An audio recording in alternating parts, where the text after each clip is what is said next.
कल से कहा जा रहा है नहीं, हमने अपने आप सीज फायर डिक्लेयर किया, हमने अपने आप सीज फायर डिक्लेयर किया, इसमें किसी तीसरे देश का हस्तक्षेप नहीं है। आजादी के बाद से लेकर आज तक भारत का स्टैंड एक ही रहा है, हम पाकिस्तान के मामले में किसी भी तीसरे देश की मध्यस्थता नहीं मानते। अगर उस बात के साथ किसी ने धोखा किया है, किसी ने विश्वासघात किया है, तो उसका नाम है भारत के प्रधानमंत्री नरेंद्र मोदी। मैं इस सदन के अंदर कहना चाहता हूं, आपने उस भावना के साथ विश्वासघात किया है। मानवर, अमेरिका की मध्यस्थता आपने स्वीकार की, और मैं इसलिए चंद लाइनें आपके लिए कहना चाहूंगा कि तू इधर उधर की ना बात कर, तू उधर उधर की। आप ही का चेहरा आ रहा है सर, थोड़ा निर्देश दे दीजिए, आप ही को दिखाए जा रहे हैं बार बार। तू इधर उधर की ना बात कर, ये बता कि काफिला क्यों लूटा।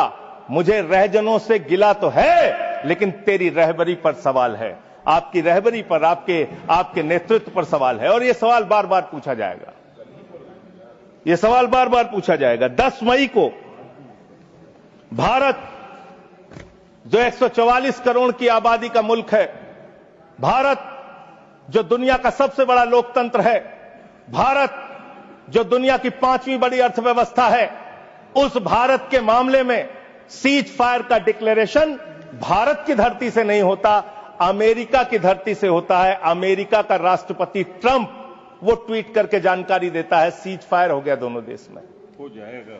हमारी सेनाएं लड़ रही हैं, हमारी सेनाएं मैदान में हैं, और अमेरिका का राष्ट्रपति कह रहा है सीज फायर हो गया।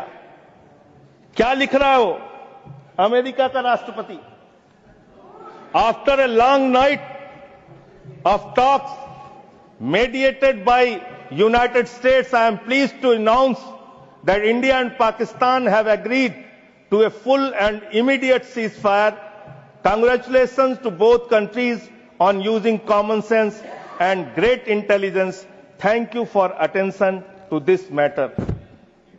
फिर उसके बाद उपराष्ट्रपति जेडी वैंस, 10 मई को इनका ट्वीट आता है, great work from president's team, specially Secretary Rubio, and my gratitude to the leaders of India and Pakistan for their hard work and willingness to engage in this ceasefire. अब जो secretary Rovio का, United state के secretary Rovio का जो tweet है, वो अगर मैं इस सदन में पढ़ दूंगा तो सरकार को बहुत शर्मिंदा होना पड़ेगा। इसलिए मैं आपको चाहता हूं कि इस पे जवाब दीजिए, जब जवाब दीजिएगा, और प्रधानमंत्री को जवाब देना चाहिए। ये 10 मई का ट्वीट है। मैं चाहूंगा सत्ता पक्ष विपक्ष पूरा सदन इसको सुने।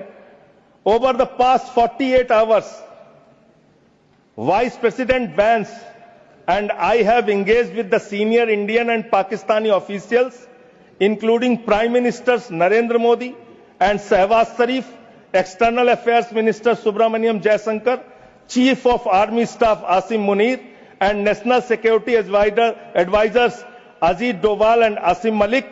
I am pleased to announce the governments of India and Pakistan have agreed to an immediate ceasefire and to start talks a broad set of issues at a neutral site. We commend Prime Ministers Modi and Sharif on their wisdom, prudence and statesmanship in choosing the path of peace. मान्यवर, मैं बड़ी विनम्रता पूर्वक इस सरकार से ये पूछना चाहता हूं कि ये सेक्रेटरी, यूनाइटेड स्टेट का सेक्रेटरी जो है रूबियो, वो कह रहा है 10 मई को कि पिछले 48 घंटे से प्रधानमंत्री नरेंद्र मोदी से, पाकिस्तान के प्रधानमंत्री शरीफ से, वहां के एडवाइजर आसिम मलिक से हम लोग बातचीत कर रहे थे। आसिम मलिक कौन है सर?